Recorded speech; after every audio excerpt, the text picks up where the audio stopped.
Hello and welcome to Franchise and Lows. Today's episode is a very special episode, which is a tie-in with the upcoming Disney Afternoon Collection for PS4, Steam and Xbox One, and not Nintendo, which we'll talk about later. So what I've done is I've gone over the 6 games in this collection and given my incredibly insightful, actually they're probably quite meandering and I apologise for that, opinions on them. Hopefully you will find this worthwhile. Ducktales for NES was released in 1989 and it's regarded as a bit of a classic for reasons that hopefully will become obvious. Scrooge just winked at me. You play as Scrooge McDuck and you have to go to one of 5 different lands, the Amazon, Transylvania, African Mines, the Himalayas and the Moon, which isn't really a land, is it? It's a sort of a moon. Anyway, your main sort of mechanic is Scrooge's pogo stick. You walk around and you do this excellent pogo hop, which gives you more height, which you do by pressing jump and then down and I'm going to say B. It's actually a tiny bit awkward compared to the mechanics they use in the sequel and in the remastered version, which I'll talk about a little bit later. The reason it's regarded as a classic, I would say, is it really does have spectacularly good sort of game balance and level design. It's both sort of breezy and challenging, and there are lots of really interesting little secret areas hidden in each stage. The general aim of the game is that Scrooge is collecting, I believe it's 5 treasures in order to expand his enormous fortune while racing against Glomgold, who is Scottish and therefore evil. So, the bulk of the game is you learning to master this pogo jump, although you can also use the pogo stick to whack rocks and other items around, sort of up in an angle to hit enemies. But it's not just about pogo jumping sort of as high as you can, you also have to carefully measure your pogo jump to get underneath platforms and spikes. It's a really versatile mechanic, and it doesn't get old. You don't get tired of it. And there are so many bonuses to collect, and they all require some sort of ability to use the pogo jump to the best of your power. That it's just a great game, and it's got an X factor that's difficult to explain as well. Now, for one thing, for a 1989 game on the NES, I would say it looks spectacular. It's a really good looking game, and that's something that's in common with all of the Disney Afternoon games, actually. They all look really, really great.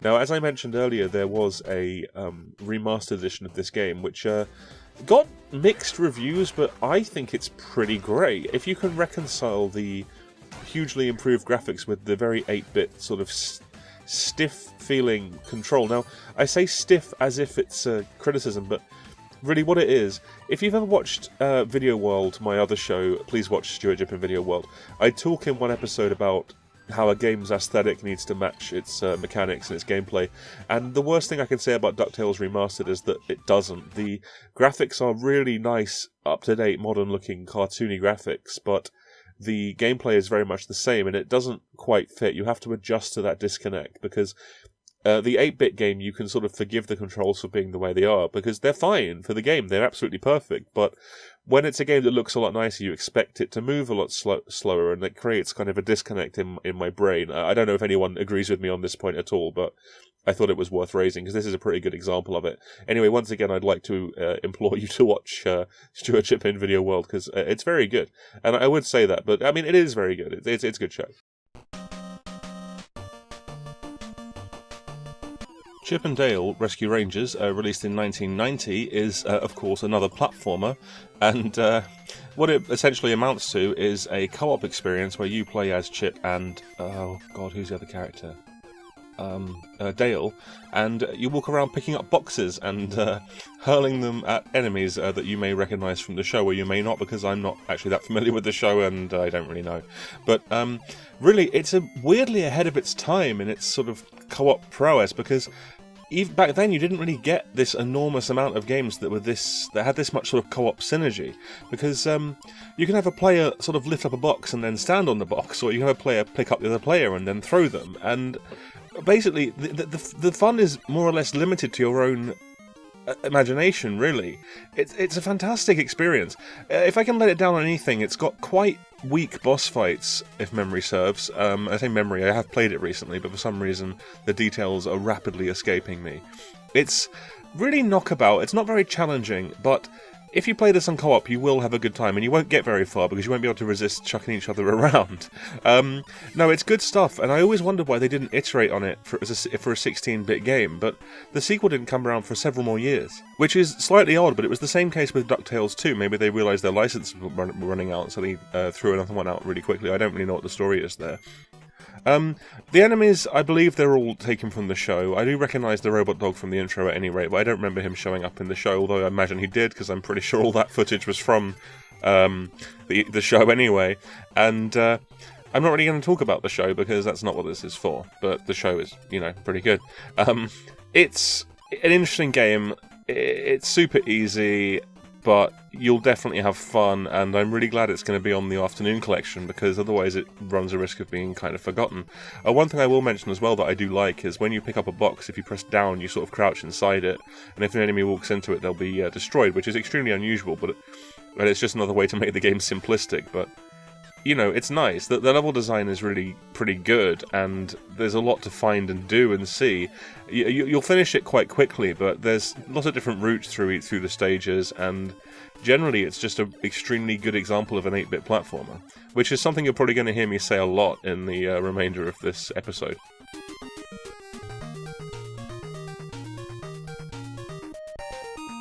Talespin, released for NES again, they were all released for NES, I'm not going to say that anymore, in 1991, is a bit of a departure from the platforming, because, how could a Talespin game be a platformer? Oh yeah, the Mega Drive game was, and it was shit. Well, the first thing that struck me about this, having gone back to play it for this episode, is it looks spectacular.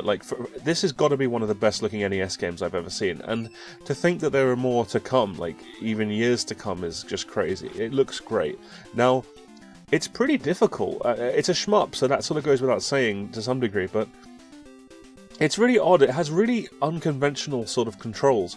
You fly around like you'd expect, but you can sort of angle upwards, and you can go backwards by pressing A, but it sort of turns you upside down, and for a kid I can imagine having some real trouble getting to grips with those mechanics. But like I said, it's genuinely quite astonishing looking in places. Like the baseball stadium level looks absolutely wonderful.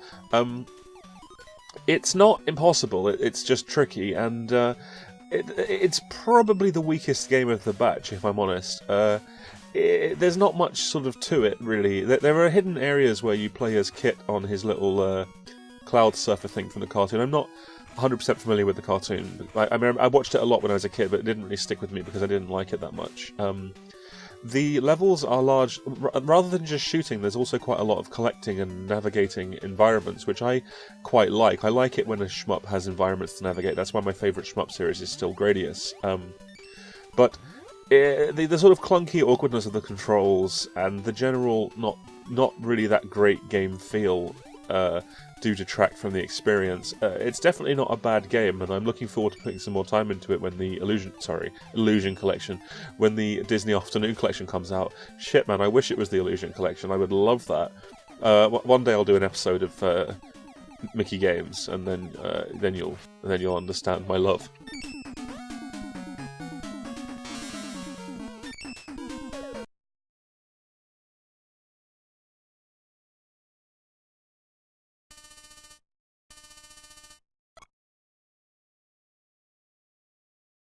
Now we're talking. 1992's Darkwing Duck is an absolutely fantastic NES game. Now, it does take a lot of cues from Mega Man, that's pretty much impossible to deny, but it really is worth its while. It does stand alone.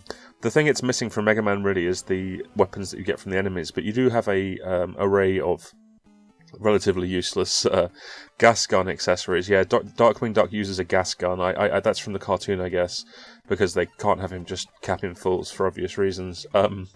Now, the mechanic it has that Mega Man doesn't is that you can hang onto hooks or the underside of platforms in order to assist you in getting around.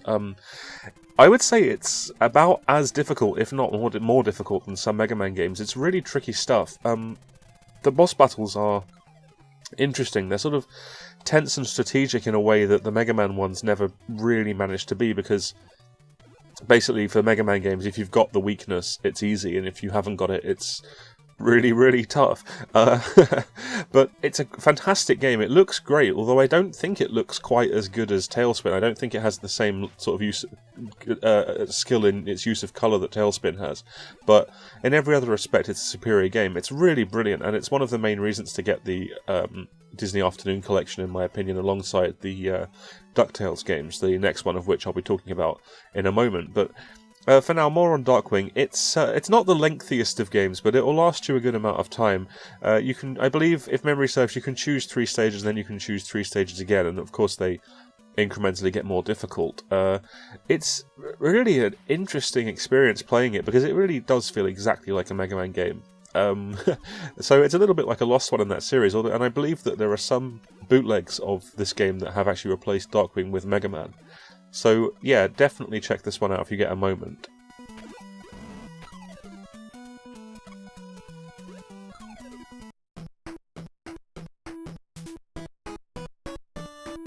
Ducktales 2 released for NES in 1993. I said I wouldn't say that again and I forgot and I just said it.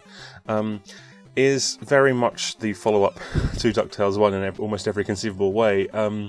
In terms of its design philosophy, it doesn't do an enormous amount differently. You choose your stage from the beginning, and off you go to collect treasure and make your way through. It's very good. It's an attractive game, although I still think it doesn't quite live up to how good Talespin looks, which is really weird, discovering that in retrospect, because this, in my head, was the best looking one of the lot. But no, I do think Talespin looks better. I think it's got much brighter, better use of colour.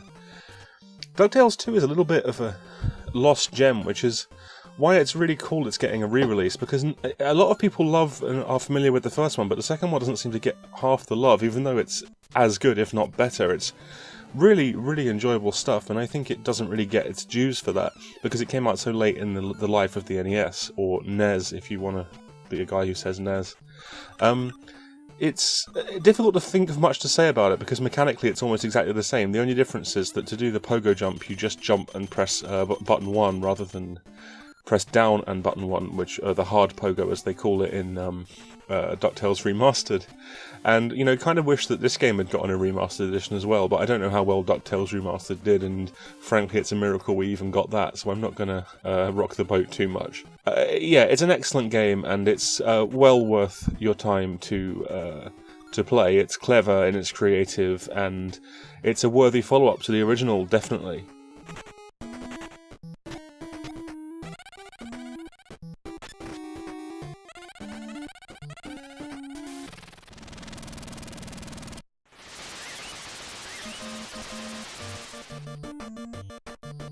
Chip and Dale Rescue Rangers 2 from 1994, I want to say, very early 94, is shockingly enough the sequel to Chip and Dale Rescue Rangers.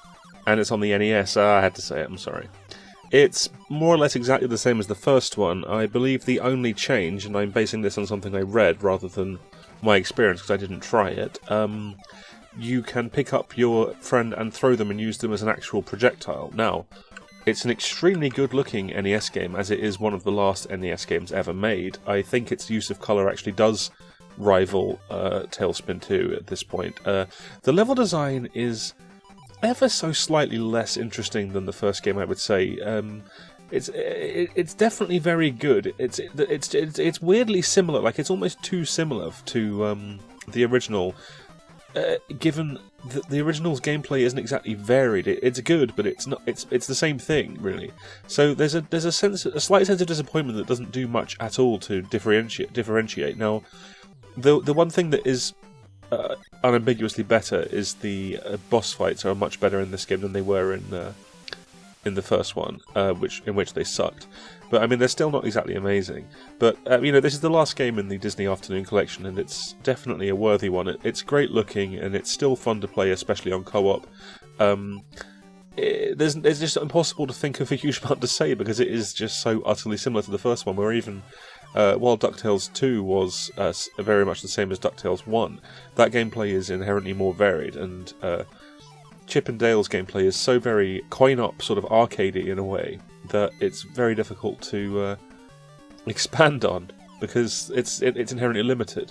But it's very good and well worth playing.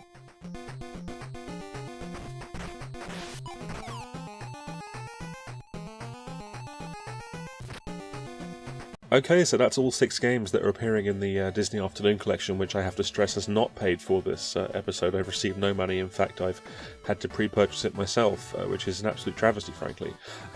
It's coming out April the 18th this year. It's coming out on Steam, PS4 and Xbox One.